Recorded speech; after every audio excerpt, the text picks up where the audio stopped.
Buenas tardes con todos. El día de hoy estamos en conmemorando el Día Internacional de la Lucha contra el Cáncer Infantil. Hoy estamos con el tema de signos y síntomas del cáncer infantil junto con el ponente, el doctor Omar Reyes Cruzado. Él es médico oncólogo pediatra del Hospital Nacional Alberto Sabogal de Salud en Oncología Pediátrica. Es miembro de diversas sociedades como la Sociedad Peruana de Pediatría, de Oncología Médica, Latinoamericana de Oncología Pediátrica, la Sociedad Internacional de Oncología Pediátrica, el Comité Editor de la Norma Técnica para el Registro Nacional de Cáncer Infantil y actualmente cursando la maestría en docencia e investigación en salud de la Universidad Nacional Mayor de San Marcos. Le damos la bienvenida al doctor y muchas gracias por participar también. Muy buenas tardes a todos. Muy interesado de compartir esos conocimientos con toda la población. A ver, hablemos sobre el cáncer infantil, sus características y la situación actual en el país. ¿Qué es el cáncer infantil? Ese crecimiento es controlado de las células de un órgano o tejido. Y es aquel que aparece en los menores de 18 años. Como mencionaba, el cáncer infantil es aquel que aparece en menores de 18 años. Pero en sí, ¿qué es el cáncer? Es un crecimiento celular desordenado. Me explico. Que digamos en cierta parte del cuerpo solo hay 100 células. Mueren 10 células y el cuerpo repone 10 para mantener ese equilibrio, porque en esa área solamente alcanzan los nutrientes para esa cantidad de células. Pero ¿qué es lo que ocurre en el cáncer? Que alguna de esas células muta y empieza a crecer descontroladamente. O sea, en vez de reponer solamente 10, te repone 20, 40, 50, 500, 2000, y por eso luego empiezan a formarse las masas tumorales, ¿no? Y también por eso es que los pacientes con cáncer suelen bajar de peso. ¿Ya? Las crisis de cáncer en niñez son distintas a las de un adulto, ya que su patología es completamente diferente. Y el cáncer infantil no es prevenible, pero se puede detectar tempranamente. Y la detección temprana aumenta mucho las posibilidades de curación. Hay más de 100 tipos diferentes de cánceres en niños y adolescentes, y el más común es la leucemia, que es un tipo de cáncer a la sangre.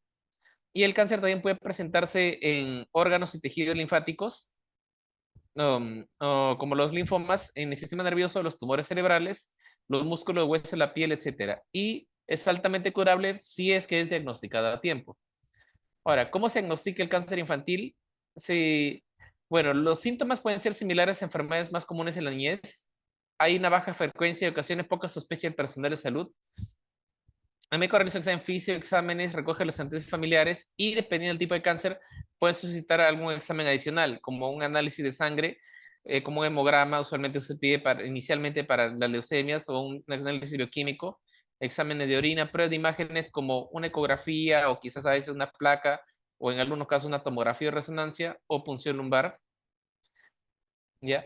Ahora, las pruebas utilizadas en el diagnóstico de cáncer, bueno, de patología consideramos sangre, orina, aspirada y biopsia de médula ósea, biopsia del tumor y punción lumbar. Me explico.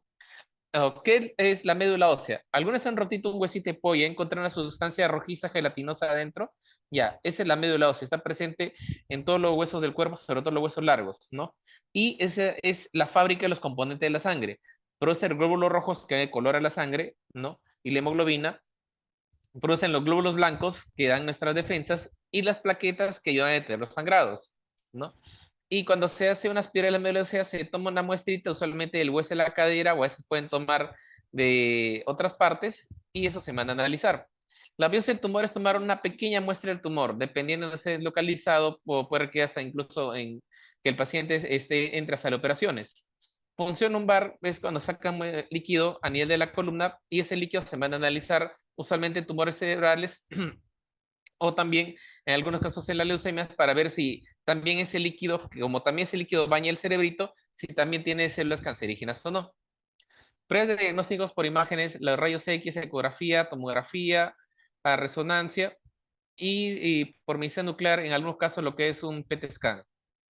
En la mayoría de los tipos de cáncer, la biopsia es la única manera de diagnosticar el cáncer con precisión, o sea, tomar una pequeña muestra y esa mandarla a analizar anatomía patológica. ¿Ya? Y en una biopsia el médico toma una pequeña muestra de tejido para analizar el laboratorio. Algunos tumores no requieren biopsia, por ejemplo, los retinoblastomas, los tumores hepáticos o el hepatoblastoma, el tumor de Wilms, algunos tumores cerebrales o de células germinales. y puede requerir algunos exámenes extra para conocer su estadio, grado y la composición genética de dicho tumor. Ahora, ¿dónde reciben los tratamientos de niños con cáncer? Las unidades de oncohematología pediátrica, ¿no? Eso está indicado para el paciente menor de 18 años de edad. Y el oncólogo pediatra no trabaja solo, está a cargo de un equipo multidisciplinario, por eso es un poco complicado a veces implementar una unidad, ya que el traje del oncólogo pediatra, el hematólogo pediatra o un médico con competencias en estas áreas, una enfermera especialista que sepa manejar los agentes de quimioterapia y también los catéteres de los pacientes, psicólogo, porque el paciente enfrenta un gran estrés tanto los padres como los pacientes, radiólogos, cirujanos pediatras oncólogos o cirujanos pediatras que se han especializado en poder operar este tipo de tumores, radiooncólogos, los que indican la radioterapia, los patólogos, los oftalmólogos para el caso de los retinoblastomas, los neurocirujanos, genetistas, especialistas en medicina física, etcétera. ¿Cuáles son los tipos de tratamiento para cáncer infantil? El más común y conocido de todos ellos es la quimioterapia. ¿Ya? ¿En qué consiste la quimioterapia? Son medicamentos que eliminan las células que crecen y se reproducen rápidamente, como las células cancerosas, o evitan que crezcan. Ahora, en la quimioterapia se da de acuerdo según el tipo y estadio del cáncer. No todas las quimioterapias son iguales. O sea, que digamos, a una enfermedad menos avanzada se pone que, digamos, entre comillas, una quimioterapia más suave, ¿no? Y una enfermedad mucho más agresiva puede requerir una quimioterapia o una combinación de varios agentes de quimioterapia, ¿no? Y se puede usar una sola o en combinación con otros tratamientos como cirugía y radioterapia. Nosotros llamamos quimioterapia neoadyuvante cuando es antes de la cirugía y la radioterapia, ¿no? Y adyuvante, la que una vez que la han operado, continúa para que, digamos, rematar el tumor que haya podido quedar a nivel microscópico. La cirugía en cáncer infantil es importante el diagnóstico para las biopsias, el tratamiento y cuidado médico de apoyo. Los médicos que se especializan en cirugía de cáncer se llaman cirujanos oncólogos, ¿no? Y el tratamiento quirúrgico incluye resección, retiro el tumor de manera ideal que puedan resecar todo. A ese diagnóstico solo tomar una pequeña muestra. Estadificación de la enfermedad para ver qué tan extendido está. El tratamiento de complicaciones relacionadas con la enfermedad. Y si el tipo de cirugía puede ser ambulatoria o estar hospitalizado o incluso en el postoperatorio pasar hasta cuidados intensivos, ¿no? Ahora, por ejemplo, otra de las cosas que se le pone a los niños son estos catéteres llamados catéteres PORT. ¿En qué consiste? La quimioterapia, la mayoría de ellas suele ser endovenosa, ¿ya? Pero el dilema es de que no es una sola vez que recibe ya, son múltiples veces. Los esquemas son largos, que duran 6 meses, un año por lo menos, ¿no? Entonces, ¿qué es lo que ocurre? Las primeras veces quizás, sobre si es un niño grande, casi adolescente, las venas, como van a estar intactas, pueden canalizarlas y recibir la quimioterapia sin ningún problema. Pero a más picotazos que reciban, se forman como tractos fibrosos y es mucho más difícil poder canalizar la vena posteriormente. Y existe el riesgo que si estos agentes de quimioterapia se saben, pueden quemar la zona de alrededor. Entonces, para ello, usualmente se manejan los catéteres centrales. Ahora hay dos tipos, de corta y larga permanencia. De corta permanencia son los famosos catéteres CBC, que son delgaditos, más o menos del grosor de la carga de un lapicero, que se ponen, digamos, en el cuellito y llegan hasta la entrada del corazón. ¿No? Y por ahí se puede poner los medicamentos sin riesgo que se salga de la vena. El dilema, como son de corta permanencia, solo pueden estar 2, 3 semanas máximo, porque si no, de ahí puede volverse un foco infeccioso, ¿no?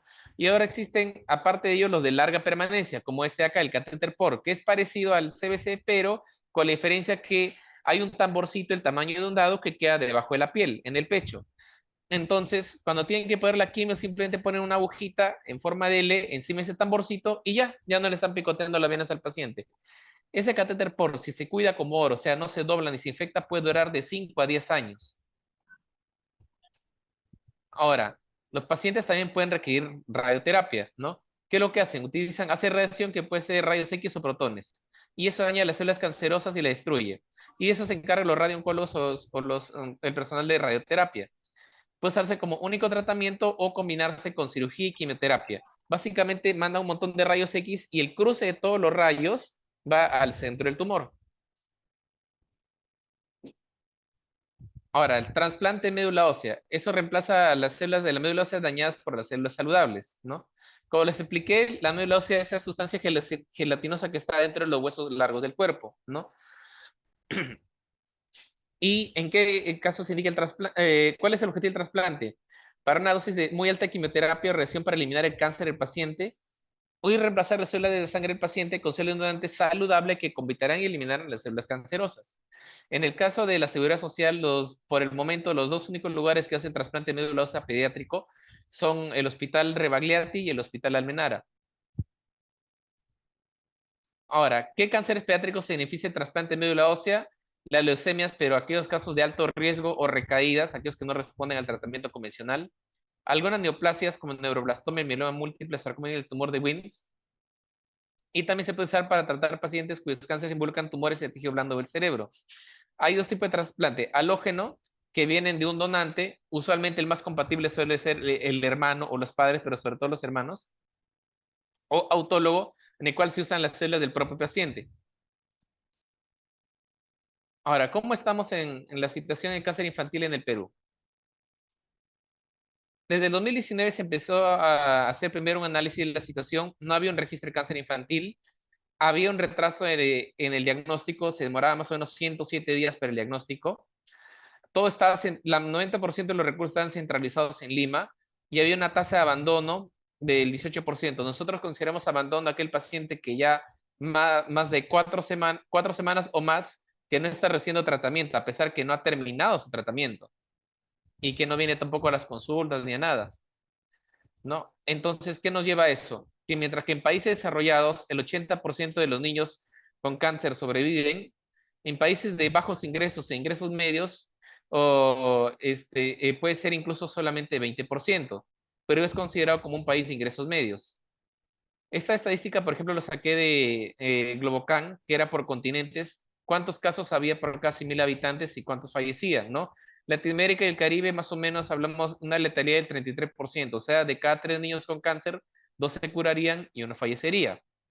Y en los países más desarrollados, hablamos como en Europa o Norteamérica, la letalidad es solo el 16 o 12%, o sea, hablamos que de 8 pacientes, 7 se curan y 1 no se debería curar. Pero si lo vemos acá a nivel de Sudamérica, nosotros por ahora tenemos una tasa de letalidad de ser un poco más del 40%. O sea, hablamos prácticamente que de cada 5 niños, 3 se curan y 2 fallecen, ¿no? Y los que están mejor parados en la región son básicamente Chile y Uruguay, que su tasa de letalidad es del 21%. O sea, de cada 5, 4 se curan y 1 fallece. Y bueno, estas es también las estadísticas de acuerdo a los tipos de cánceres infantiles. El más común de todos es la leucemia, es un 42% de los casos. De ahí los tumores cerebrales que están en segundo puesto, todos los tumores cerebrales, porque son varios combinados, son casi el 10%. De ahí los linfomas Hodgkin y no Hodgkin, todos juntos son alrededor de un 9.3%. De ahí siguen los tumores de hígado, testículo, renal y todos los otros cánceres. Y cómo estamos en sobrevida según la estadística de Globocan, ¿no? Que, por ejemplo, en 2022 hubieron 192 casos de tumores cerebrales infantiles y fallecieron 127. Hablamos de una letalidad del 66%, tenemos mucho por mejorar ahí. Las leucemias, estamos en una letalidad del 47%, o sea, prácticamente hablamos que de cada 2 pacientes con leucemia, uno sí se llega a curar por completo y otro fallece en algún momento de tratamiento. De hígado estamos en 46%, linfomas 27%, pero los que más responden son los linfomas de Hodgkin, que su letalidad, o sea, cuánto por ciento de ellos fallecen, es solamente 15%, riñón, testículos y otros. Otro problema que tenemos es la escasez de centros, porque como pueden ver, uno no trabaja solo, requiere estar acompañado de varios especialistas. En Lima, por ejemplo, en Minsa, el más conocido es el INEN, ¿no? Está también el Niño San Borja, el Niño Breña, el Hospital Daniel Alcides Carrión, que da diagnóstico y tratamiento, al igual que el Hospital 2 de Mayo, ¿no?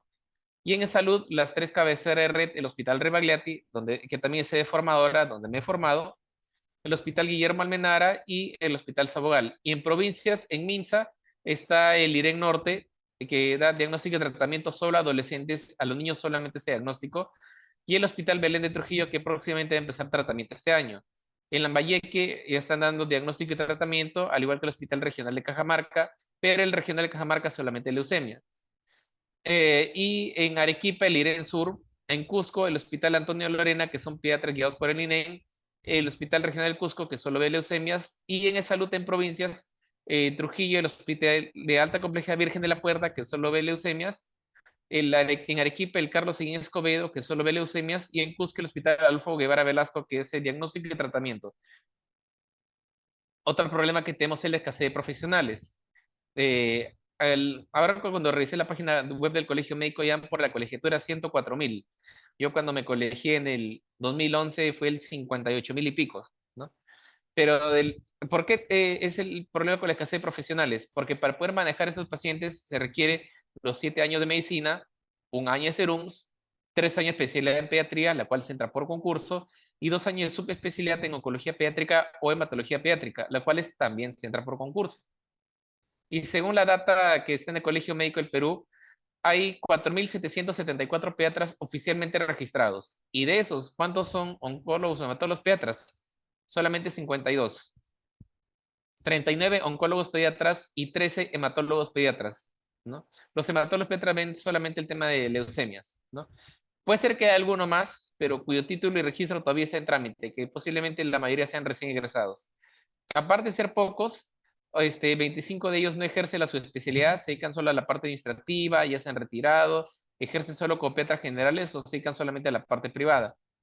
Y otro tema es la inestabilidad laboral que hace que no se pueda formar equipos, ¿no?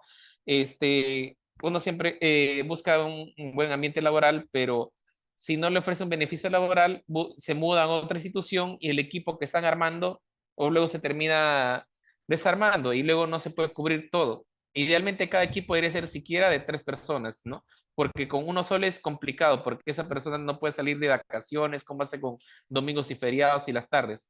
Con 2 personas se podría manejar a horas penas, pero si es que nadie sale de vacaciones y si es que no se hace parte administrativa para mejorar el servicio. Con 3 ya se puede manejar tranquilamente un servicio, por lo menos. Sin la información de CONAREME, hay 3 oncólogos pediatras formándose en el Rebagliati, que ha ingresado en el 2023, y 2 en el INEN. Y de hematología pediátrica solamente en el Rebagliati, 2 que se han formado. Hay iniciativas de la OMS para lo que es la lucha contra el cáncer infantil y la meta es que la sobrevida suba al 60% para el 2030. Y con esto se podrían salvar cerca de 1 millón de niños.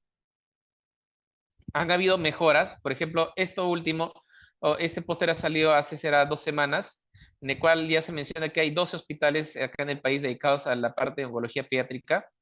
Bueno, acá ponen 50, son 52 pediatras y oncólogos pediatras y hematólogos pediatras. Ya hay un registro de cáncer infantil, ¿no? Ha habido proyectos bilaterales de cooperación con Chile y Ecuador.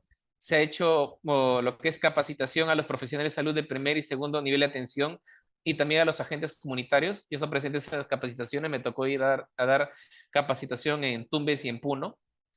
Disminuir el tiempo de diagnóstico del cáncer infantil. Ha habido mejoras de lo que antes era 107 días a 59 días, pero todavía hay mucho que mejorar, porque en países desarrollados esto suele ser 2 o 3 semanas, ¿no? Y también enseñar a la comunidad sobre los signos y síntomas sobre cáncer infantil.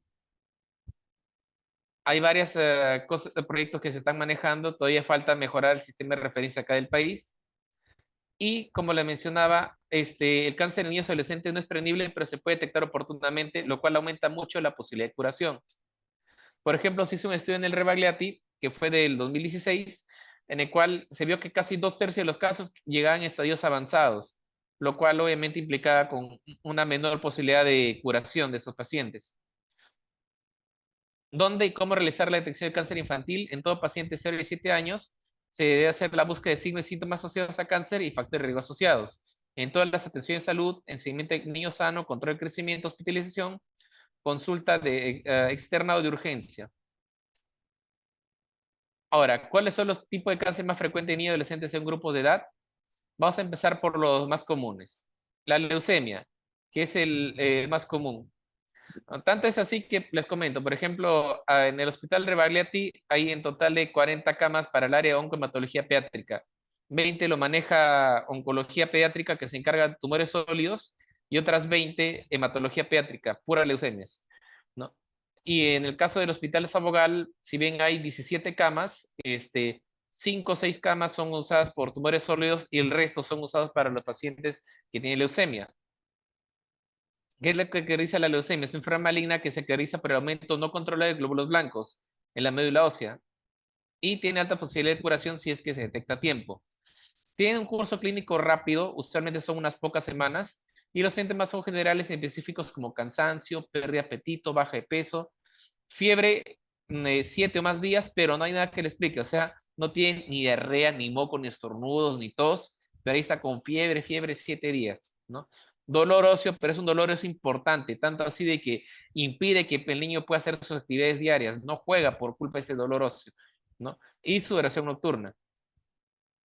¿Qué es lo que ocurre? La médula ósea es lo que le mencioné, la sustancia rojiza que está dentro de los huesitos, está alterada y y como es la fábrica de los compuestos de la sangre, hay anemia, hay palidez, cansancio, hiporexia y sobre todo una anemia súbita, ¿no?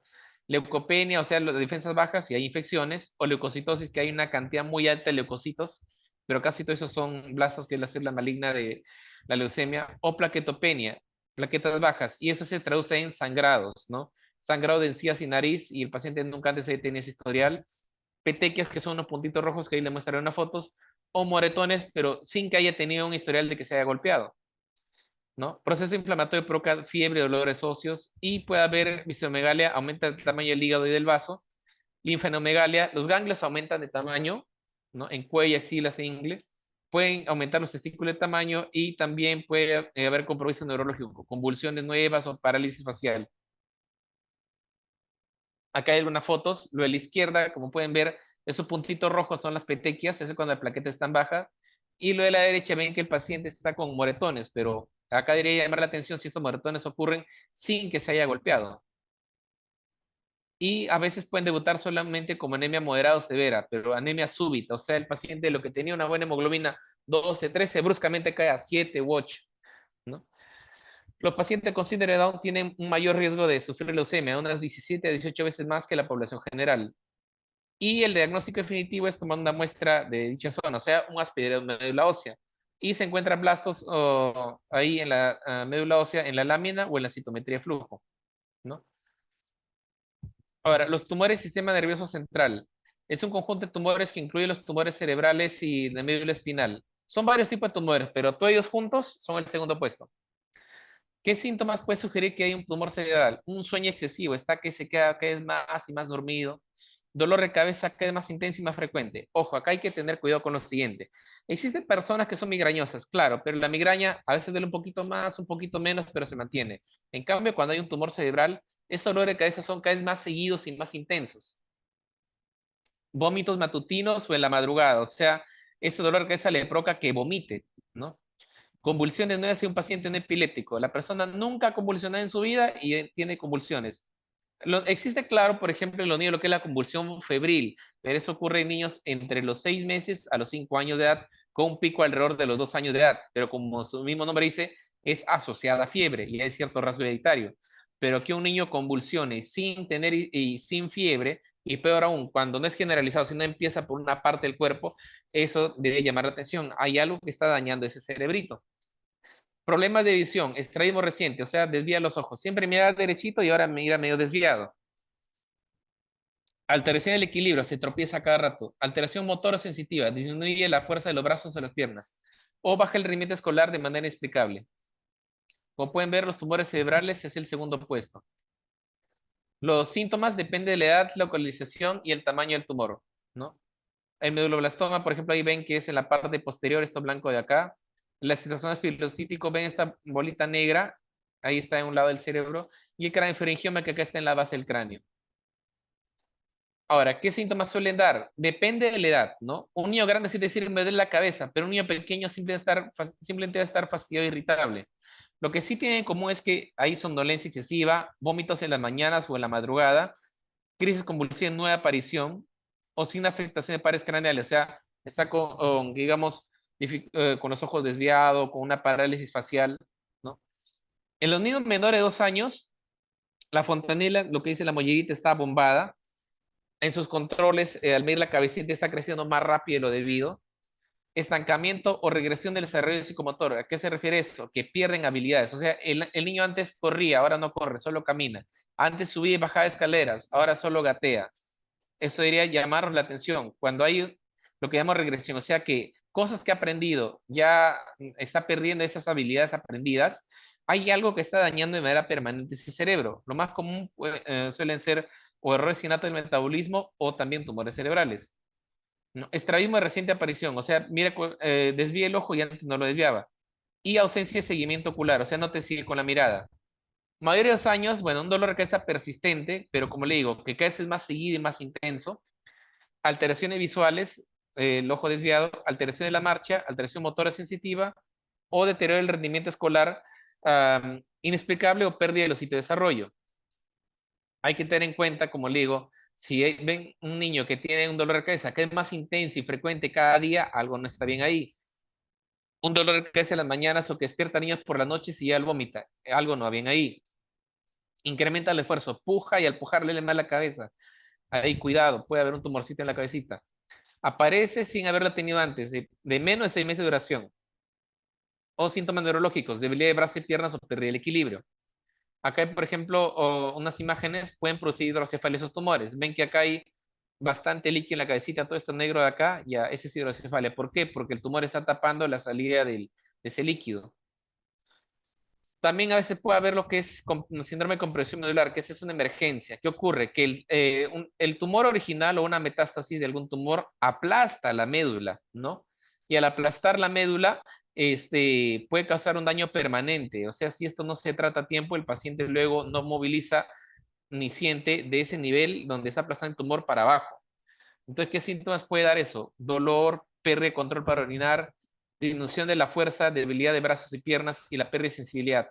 Y el tratamiento sea algo para el dolor, corticoide, radioterapia o cirugía descompresora.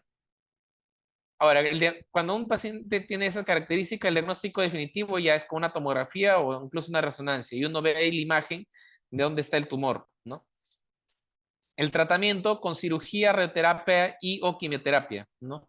Pero si el paciente requiere cirugía, lo ideal es resección completa, o sea, quitar todo el tumor sin dejar absolutamente nada, lo cual no siempre se puede realizar, porque, por ejemplo, ¿qué pacientes tienen un mal pronóstico? Aquellos que tienen cánceres justamente en la base del cerebro donde está la protuberancia, porque en ese lugar están los centros que controlan la respiración y los latidos. No puedes operar eso porque lamentablemente al tocar esos lugares no podría latir ni respirar la persona. Hay, lamentable en esos casos solamente sea radioterapia para prolongar un poco más unos meses de vida, ¿no? O si, por ejemplo, hay compromiso múltiple en varias partes del cerebro, ¿no? No vas a poder retirar todo. Ahora, los linfomas. Es un conjunto de enfermedades malignas del sistema linfático. Se clasifican en dos grupos, Hodgkin y no Hodgkin. El Hodgkin es más lento y tiene un pico de presentación en la adolescencia y la adultez, y el no Hodgkin es más rápido y más agresivo, siendo más común en niños de edad preescolar y escolar. Y como vemos, todos los linfomas juntos son el tercer puesto. ¿Ya? Me explico.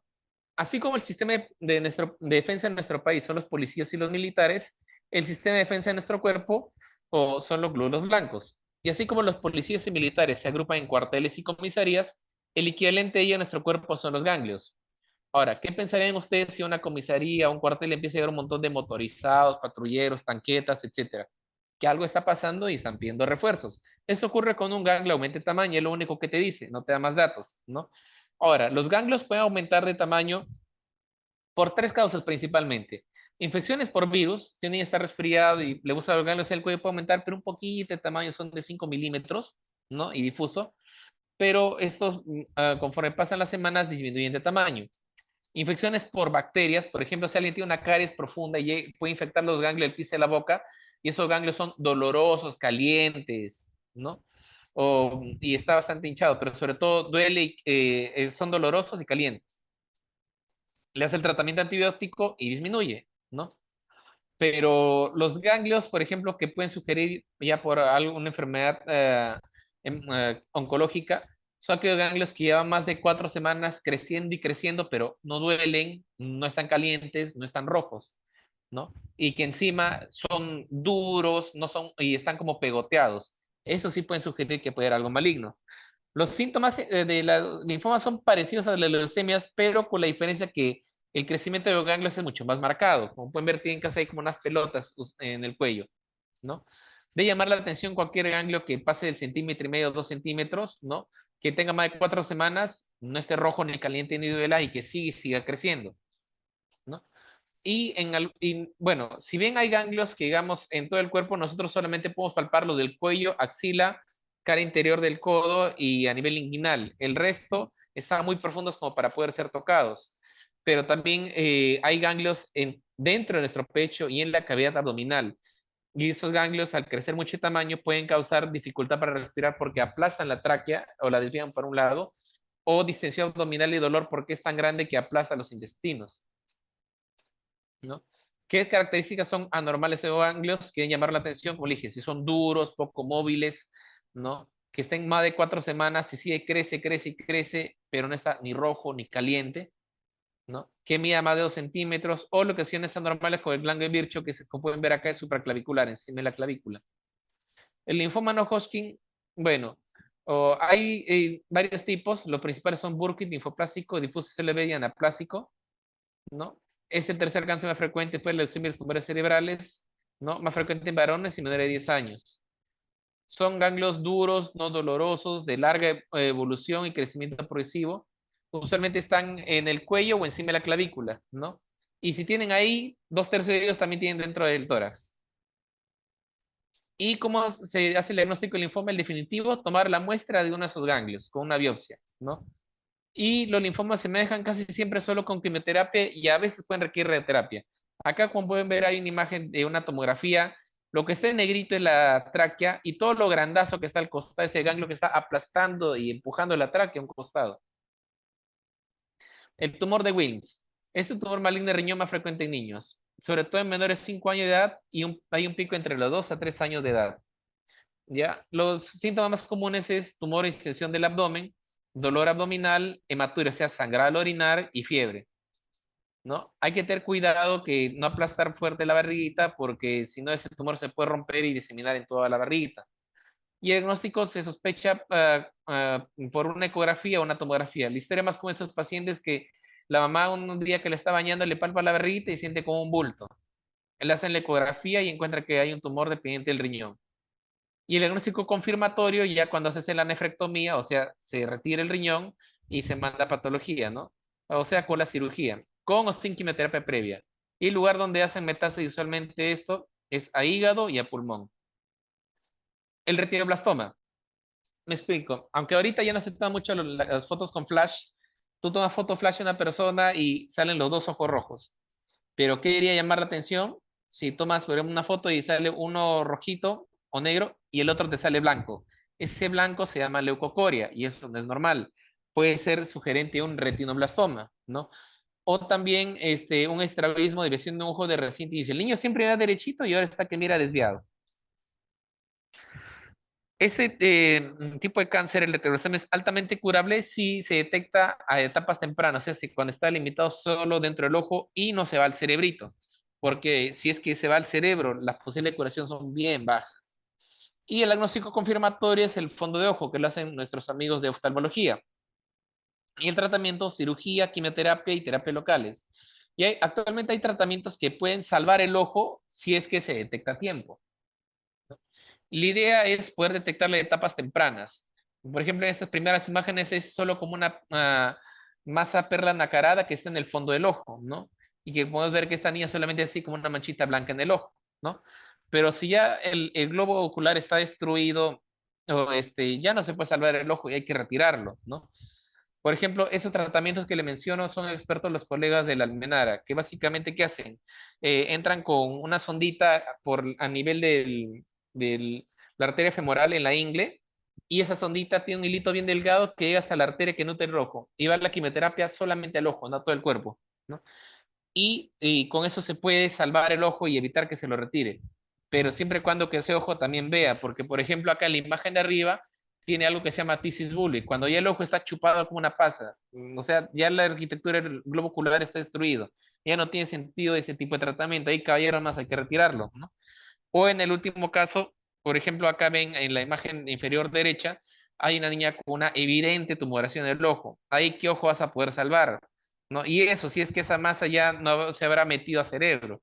Y es detectarlo en estadios tempranos como la niña de la izquierda, no cuando está ya en estadios más avanzados como la niña de la derecha. Por eso es importante la detección precoz y la referencia al retinoblastoma, ¿no? el ojito, como pueden ver, la manchita blanquita, cuidado, la falta de iris o el estrabismo de reciente inicio. Ahora, los tumores óseos de los huesos, ¿no? El osteosarcoma, que es el tumor de hueso más frecuente de adolescentes, suele aparecer en huesos largos como fémur y tibia, ¿no? Sobre todo a nivel de la rodilla. De hecho, es tan frecuente esto en adolescentes que cuando me formé en el Rebagleti, aquí tienen un área de hospitalización de niños hasta 13 años y otro de adolescentes de 14 a 17 años. Y en la parte de tumores sólidos, casi todos los que están en esa área, adolescentes, tienen osteosarcoma. De vez en cuando había un paciente con otro diagnóstico. Y el otro tipo de cáncer es el sarcoma de Ewing, que es más radioagresivo y que suele aparecer en los huesos de la pelvis. La presentación clínica, bueno, un dolor óseo localizado, o sea, duele solamente una extremidad o la rodilla de manera constante, cojera, aumente de volumen, como pueden ver este lado, pero no está ni rojo ni caliente, ¿no? Y dolor a la movilización. O fractura patológica. ¿Qué significa eso? Que con un golpe que no justifica, se rompe el hueso. Ya, con eso uno puede tener una sospecha inicial y se puede tomar una radiografía, ¿no?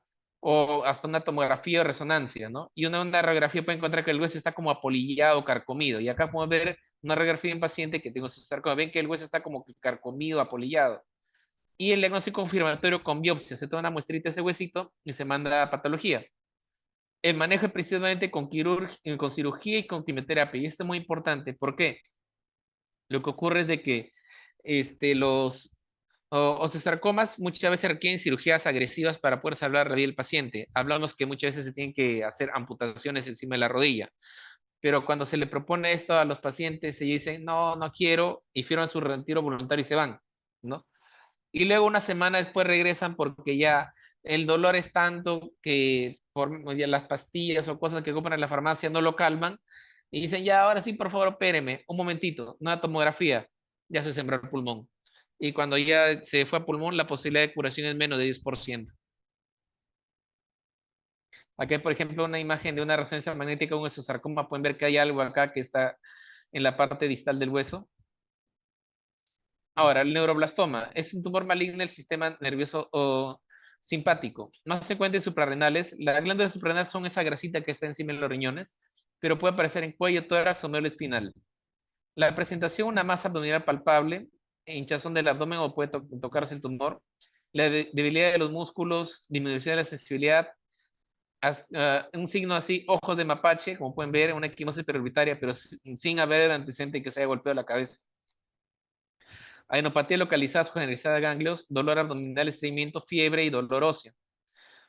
Y bueno, el diagnóstico se sospecha con una ecografía o una tomografía y ves que hay una masa encima del riñón y el confirmatorio con la biopsia de dicha masa. Y el manejo es con cirugía y quimioterapia. Ahora, el hepatoblastoma, el tumor de hígado más frecuente en niños, sobre todo en pacientes 0 a 4 años de edad. La presentación clínica, un dolor y distensión abdominal marcado, hepatomegalia del hígado muy grande, pérdida de peso, baja el apetito, vómitos y inexplicable.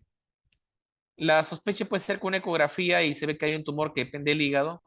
Lo que sí es mandatorio es que un marcador en sangre, la alfa-fetoproteína, está muy, muy elevado, pues, casi tanto como la BTHCG en las embarazadas. O sea, pues esto puede marcarte 50.000, 100.000, etcétera.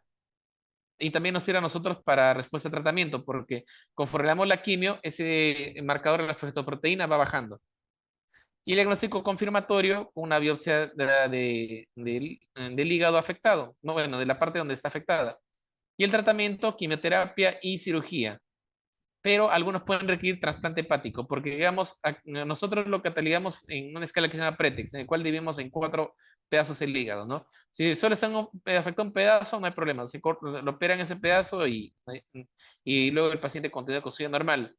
Pero si está afectado todos los segmentos o justo la vena que lo nutre, que es la porta, no se deja sin hígado del paciente. Entonces, en esos casos, los pacientes pueden requerir hasta trasplante de hígado. Y en el caso de la Seguridad Social, los dos únicos hospitales que hacen ese tipo de procedimiento es el Hospital Rebagliati o el Hospital Almenara. Los tumores de células germinales, ¿no? Son básicamente las gonas, ya sea de ovario y testículo, la mayoría de ellos, o también puede aparecer en otros lados. La presentación, como hace efecto de masa, o sea, como al ocupar cierto volumen, en el caso de los tumores de ovario pueden causar dolor pélvico, estreñimiento, porque aplasta el colon donde están las heces, trastornos genitourinarios porque aplasta la vejiga y entonces la niña quiere orinar a cada rato. O en el caso de los varones, los testículos, una masa testicular dura pero que no duele. Puede ir acompañado de pubertad precoz. ¿Qué quiere decir? Que se desarrolla sus caracteres antes de tiempo. La telarquía, ¿qué es eso? Cuando sale el botoncito mamario, ¿no? Usualmente las niñas deben aparecer de los 8 años en adelante, ¿no? Pero si una niña antes de los 8 años aparece el botón mamario, eso es pubertad precoz. En el caso de las mujeres tienen un poco de mejores posibilidades porque de todos los casos de pubertad precoz que hay, un 90% son solo por problemas hormonales. Un 10% sí pueden ser secundarios a cánceres. En cambio, en los varones es al revés. El primer signo de desarrollo de los varones es que aumenta el volumen del testículo, pero no es normal que ocurra eso antes de los 9 años. Y en el caso de los varones, si ocurre el aumento de volumen testicular antes de los 9 años, un 90% de ellos sí puede ser por un cáncer. Uno puede tener la sospecha por una ecografía de la gona afectada, o sea, manda una ecografía pélvica en el caso de las niñas, una ecografía testicular en el caso de los varones, y además de elevación de los marcadores alfa-fetoproteína, beta-HCG y DHL. Y estos podrían irse al cerebro. Y el diagnóstico confirmatorio ya es cuando se retira el tumor, o sea, el testículo o área afectado. Y el tratamiento es con cirugía y quimioterapia. Los sarcomas de parte blanda de los músculos son los tumores malignos de los tejidos blandos, el rhabdomyosarcoma, que es el más frecuente de todos. Pues de presentación, de acuerdo a la localización, el sistema genitourinario puede estar aumento de volumen de escroto y sangrar al orinar, en que se cuello un tumor no doloroso y puede haber aumento de volumen hinchazón de alguna zona muscular en las extremidades. Uno lo sospecha por una ecografía o tomografía de la zona afectada, confirmatorio con la biopsia de dicha lesión, y el manejo con cirugía, quimioterapia y a veces radioterapia. Disociaciones de células de Langerhans. ¿Qué es lo que ocurre? Eh, este, Esas células son similares a las células de la piel y puede afectar a varios órganos, ¿no? Y pueden tener lesiones en sacabocado, como pueden ver esta placa de la cabecita ahí, con acá como unas lesiones negritas circulares. Ya, eso es sospechoso histiocytosis de Langerhans. Los lugares donde más afectan, o huesos 80%, solamente la piel 40%, pulmón, hígado 25%, ganglios 30%, etcétera. Y de los huesos, lo que más afectan es los huesitos de la cabeza, casi el 50% de los casos. De ahí pueden afectar otras partes óseas. Como pueden ver ahí, unas lesiones en huesito, ahí en el círculo, acá en sacabocada en la cabecita, aquí en el antebrazo ven que hay como hubiera moneditas negras dentro del hueso, y acá en este otro de la parte inferior derecha que se nota más. También pueden tener lesiones en la piel, o sea, como lesiones similares a un eczema seborreico que están rojitas con costras, ¿no? Pero el médico le da tratamiento y no responde, ¿no? Eso ya debería llamar la atención, ¿no? A veces pueden tener úlceras o zonas pigmentadas. Aumenta el tamaño del vaso y del hígado en esos pacientes. Y como es el diagnóstico, se toma una muestra. Usualmente se trata de ser poco invasivo. Si el paciente tiene manifestación en piel, basta con una biopsia de piel. Pero si no, bueno, puede requerir biopsia de huesito o de ganglio o de la parte que está afectada. Y el tratamiento se hace en una unidad de oncohematología pediátrica, usualmente con quimioterapia endovenosa. Ahora, recordemos algunas cosas. Que la detección temprana de cáncer infantil son todas las acciones que tienen el objetivo de acortar el tiempo entre la aparición de los primeros signos y síntomas del cáncer en un niño o adolescente y diagnóstico definitivo. ¿Cuáles son las recomendaciones para la detección temprana? Los menores de 18 años con sospecha de cáncer deberían ser referidos a hospitales con unidad de hemato-oncología pediátrica, ¿ya? Y si un niño acude a consulta por los mismos signos o síntomas en repetidas ocasiones sin tener un diagnóstico claro, también debería ser referido para descartar un posible cáncer. Y qué mejor que los padres, quienes lo ven constantemente a los pacientes, a sus hijos, no, para poder decirnos el inicio de la enfermedad. Y siempre hay que tener en cuenta la percepción de ellos. Los exámenes complementarios se solicitan de acuerdo a los síntomas de sospecha iniciales de ser necesarios. Y ante la sospecha de cáncer, los niños deben solicitar estudios, exámenes complementarios, sea biopsias, tomografías, solo si es que están disponibles y no retrasan la referencia, ¿no? Y hay que evitar el uso indiscriminado de exámenes intervenciones innecesarias que demoren la derivación o que tengan que luego ser repetidos en un centro especializado. ¿Por qué es importante la elección temprana de cáncer infantil? Porque mientras los pacientes en estadios más tempranos, disminuye la mortalidad, aumenta sus posibilidades de curación, disminuye las complicaciones, disminuye la estancia hospitalaria y los gastos de salud y aminora el impacto social. Y acá como un resumen de los 10 signos y síntomas de cáncer infantil, Dolor en los huesitos que persistente que limita la actividad del niño. Como le digo, los niños pueden tener esos dolores óseos por crecimiento, pero esos dolores óseos son solamente nocturnos, pero el niño puede hacer su actividad normal, ¿no? Pero un dolor que sea constante, que impide que el niño pueda jugar, algo no va bien ahí. Manchita blanca en la pupila o ojo desviado de reciente aparición, ese debe llamar la atención. Palidez de piel progresiva, ¿ya? Acá algo también para acotar, sobre todo en el caso de las leucemias, es importante también hacer seguimiento a los pacientes con anemia. Me explico. Si bien acá en el país la primera causa de anemia es la falta de hierro, no es la única. Por eso es que nosotros como médicos lo que hacemos es, le damos tratamiento con hierro, pero también depende tanto del médico como también de la familia, tener un control posterior. Unas 3 o 4 semanas después, idealmente un hemograma, sino que sea una hemoglobina, para ver qué ha subido esa hemoglobina, ¿no? Si sube la hemoglobina, nos quedamos tranquilos, confirma que es una anemia por falta de hierro, ¿no? Pero si no sube, solo hay dos posibilidades. O que no están cumpliendo el tratamiento, ya que muchas veces los jarabes con efecto adverso pueden causar estreñimiento o tiene un sabor que no le gusta al niño y los padres le reducen la dosis o se olvidan de darle el medicamento. O la otra posibilidad que a pesar que le ha dado el tratamiento y el papá o mamá sí ha seguido la indicación, no sube la hemoglobina, hay que echarse a buscar otras causas de anemia. Y una de esas podría ser una leucemia. ¿Ya? Los ganglios, como mencionamos, que tengan más de 2 centímetros en cuello, axilas o ingle y son duros y no duelen, ni están rojos ni calientes. Paciente con fiebre más de 7 días de duración sin nada que le explique. O sea, tiene fiebre, fiebre, fiebre, pero no tiene ni moco, ni estornudo, ni tos, ni diarrea. Nada que te pueda explicar la fiebre, ¿no? Dolor de cabeza persistente, que como le mencioné, que es más seguido y más intenso, acompañado de vómitos. Aumento de volumen de abdomen por una tumoración.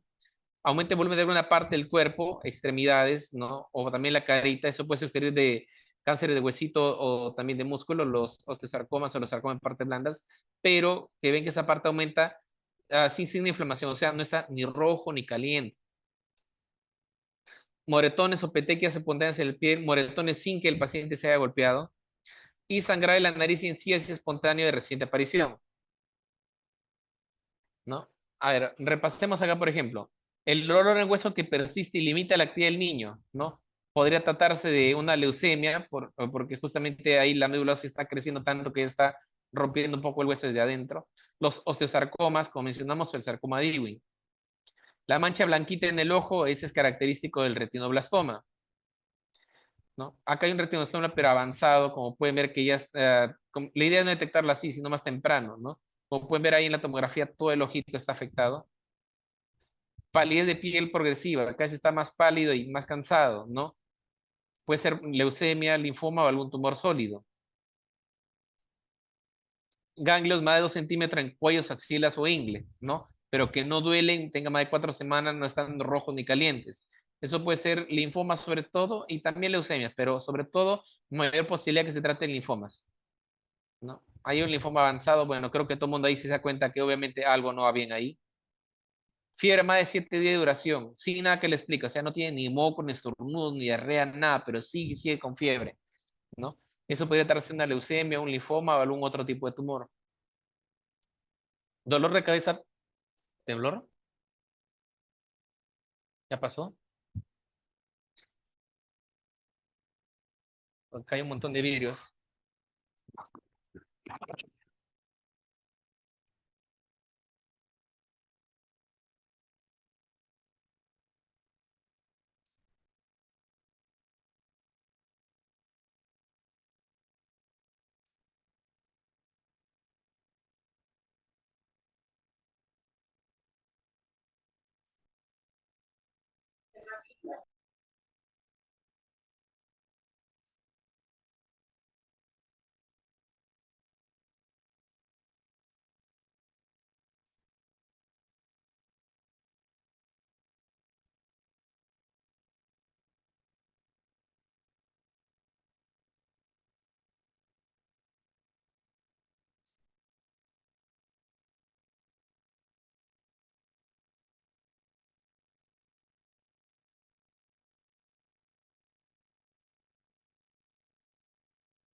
Ya retomamos, hubo un susto por el temblor, sino que aquí casi todo es vidrio y por eso nos indicaron evacuar.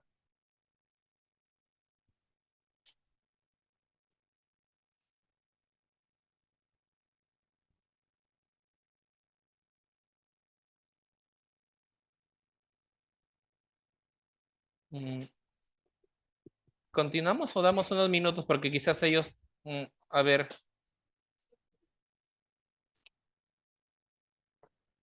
ya Vamos regresaron. a retomar la TLS en este momento. Gracias por su comprensión.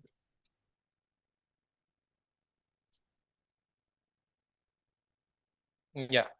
A ver, continuamos con la charla, sino que tuvimos un corte inesperado por el temblor. Ya, como lo mencionaba, los tumores cerebrales, uno debe sospechar cuando tiene el dolor de cabeza que a veces es más intenso y persistente y acompañado de vómitos. Aumente volumen del abdomen o una tumoración abdominal, puede ser un hepatoblastoma, un tumor de Wills, un linfoma o también un neuroblastoma. Aumente volumen de alguna parte del cuerpo sin signo de inflamación, o sea, no está rojo, ni caliente, ni duele. Puede ser un sarcoma de partes blandas o un rabdomiosarcoma. Moretones o petequias sin golpearse en la piel, como leucemias y linfomas, que es lo más común. Sobre todo las leucemias. Sangrar en nariz y encías espontánea y reciente aparición, leucemia. Y acá quería compartir un momentito, acá un video que justamente fue parte de la presentación de OPS. A ver, un momento. Este es el ritmo que nos da la vida, este es el ritmo de la detección a tiempo. Sigamos creciendo y soñando, bailando. Presta atención a las señales, si baja de peso o tiene puntos rojos, moretones sin explicación, fiebre persistente, dolor de cabeza, al cáncer alerta, siempre alerta. Son nuestros hijos, dependen de nosotros. Este es el ritmo que nos da la vida, este es el ritmo de la detección a tiempo. Sigamos creciendo y soñando, bailando. Si le aparece una mancha blanca en el ojo, revisa si sangra, si hay más en el abdomen, palidez o bultos en cualquier parte del cuerpo. La detección es esencial. Si ves algún signo, no dudes y llévalo pronto al doctor.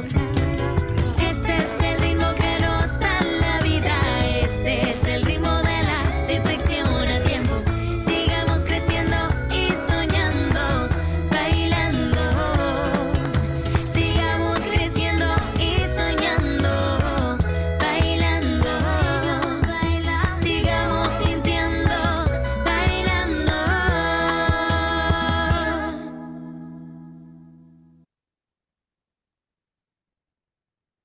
Ya, ahora para regresar a la presentación, acá está presentación, compartir.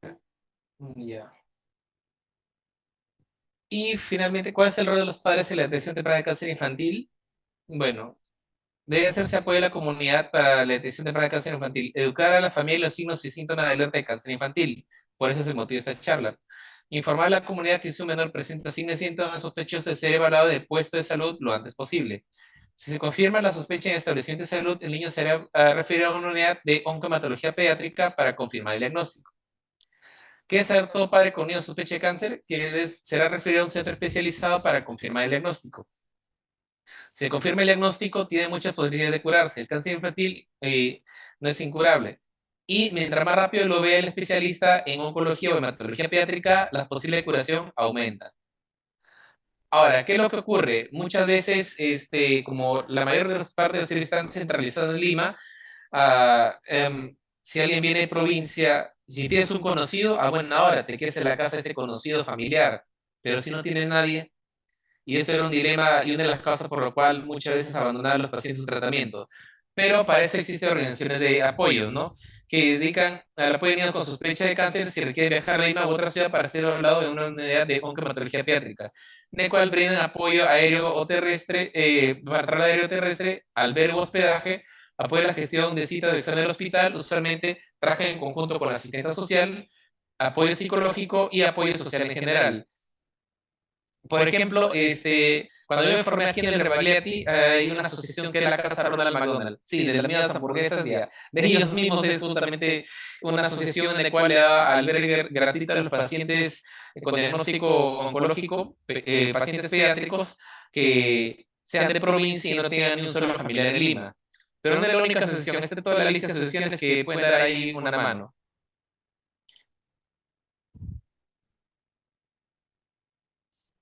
Y como conclusiones, recordemos que la detección temprana del cáncer infantil permite el diagnóstico de la enfermedad en grados menos avanzados, lo cual aumenta la posibilidad de curación. Es importante educar a la comunidad sobre los signos y síntomas de cáncer infantil. La educación de la población de los 19 de alerta de cáncer infantil es uno de los principales roles del agente comunitario. Y existen organizaciones de apoyo social para cáncer, familias que necesitan ser trasladadas para diagnóstico y tratamiento. Listo. Eso sería todo. ¿Alguna duda o pregunta del público? Una pregunta, doctor, de Carmen Miranda. ¿Cómo dar la noticia a los familiares y a los niños? Bueno, ahí hay varias cosas. Yo al menos siempre soy de la idea de siempre ser sincero con los pacientes, ¿no? Y nunca irse ni al extremo de tirarse al abandono, porque si no, ahí los padres ni siquiera intentan lucharla, pero tampoco ser muy positivistas o optimistas, porque de ahí cuando las cosas no salen bien dicen, pero usted me dijo que podría, ¿no? Siempre ser, como digo, honesto con la información. A final de cuentas hablamos de posibilidades, ¿no? Y la última palabra la tiene Dios. Nosotros podemos tener un paciente que podemos decir que tiene pocas posibilidades, pero termina curándose, como también alguien que tenía altas posibilidades que todo vaya bien y no sale las cosas como una espera. Y en el caso de los niños, también diría que depende. En los menores de 2 años, ellos posiblemente no tengan conciencia de la enfermedad, ni siquiera se van a acordar cuando sean más grandecitos. Pero lo que son más grandecitos, 4 o 5 años de edad, ellos sí se van a acordar, ¿no? Y peor todavía si son adolescentes, ¿no? Por eso lo mejor es que siempre conversen primero con el médico y que se entere idealmente del mismo padre, ¿no? O del médico, pero siempre que idealmente se entere de boca de los padres, para no romper ese vínculo. Es mejor que se entere de boca del papá o de la mamá, a que luego se entere por fuera y decir, pero tú, ¿por qué no me has contado? Que esto, que el otro, ¿no? Siempre es importante hay una buena comunicación, tanto del personal médico con los familiares y de los familiares con el paciente. Los niños son listos, o sea, no van a poder ocultar a un niño de que, ¿por qué está yendo a cada rato al hospital? Porque hay un montón de niños peladitos en la misma sala y ponen un montón de días. Como le digo, un niño pequeño, menos de 2 años o 3 años, quizás ni se dé cuenta, pero alguien grande sí se da cuenta. Gracias, doctor. Me parece que ya no hay más preguntas. Igualmente, ¿Hay un tenemos mensaje otra nueva? pregunta. Sí, de Karim. ¿Hay una diferencia que determine de un tumor en cabecita a otros, como por ejemplo migrañas? ¿Y cuál es el examen determinante para dar cáncer? Bueno, en el caso de los tumores cerebrales, lo que ayuda son las imágenes de la cabecita, sea una tomografía o una resonancia. Una migraña no daría ninguna masa cerebral, o sea, si un paciente con dolor de cabeza migrañoso le toman una tomografía, debería salir normal, ¿no? La diferencia, como mencioné, es lo siguiente, que el dolor de cabeza de una migraña es ondulante, haciéndole un poquito más, un poquito menos, pero se mantiene en el tiempo, ¿no? Pero en cambio, un tumor cerebral, los dolores son cada vez más seguidos y más intensos. Y ahí, como le menciono, lo que ayuda es la imagen de la cabecita.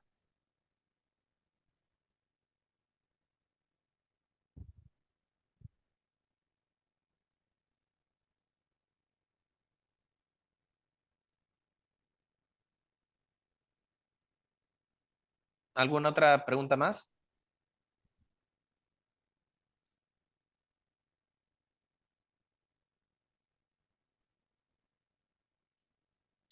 A pesar de ser necesito un permiso un mes encontrar pediatría de dolor de piernas en mi hija.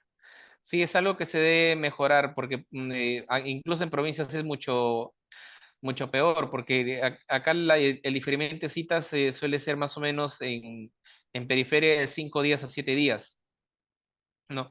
pero en provincias a veces puede demorar hasta 3 semanas o un mes para encontrar una cita por un pediatra. Es algo que sí tiene que mejorar en el sistema de salud.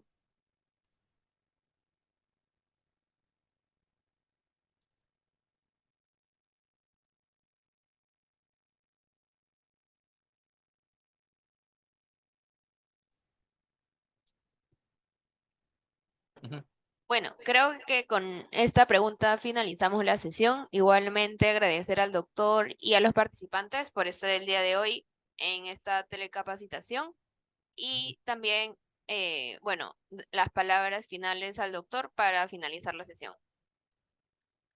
Sí, y miren, hay muchas cosas que se debe mejorar poco a poco en el sistema de salud para que estos tiempos vayan disminuyendo gradualmente, ¿no?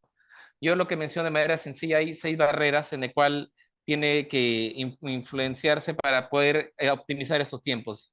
La primera barrera que tienen los pacientes con cáncer infantil es que los padres no se dan cuenta que su hijo está mal. Nadie les obliga a que los padres sepan que tiene cáncer, ¿no? Pero ante ciertos signos y síntomas como que hay llamarte la atención y pedir ayuda, ¿no? Como le digo, que se den cuenta que no está bien, nada más, ¿no? Y por eso esta charla dirigida a la población general, para que los padres al menos tengan la idea y se les prende el foquito cuando ven algo que no va bien con sus hijos. También se depende del nivel educativo de los padres.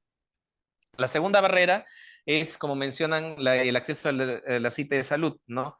O muchas veces el padre puede tener la intención de llevarlo a un médico, pero no encuentra cita y a veces la parte particular no todos pueden costearlo, sobre todo en estas épocas de crisis económica que hay, ¿no?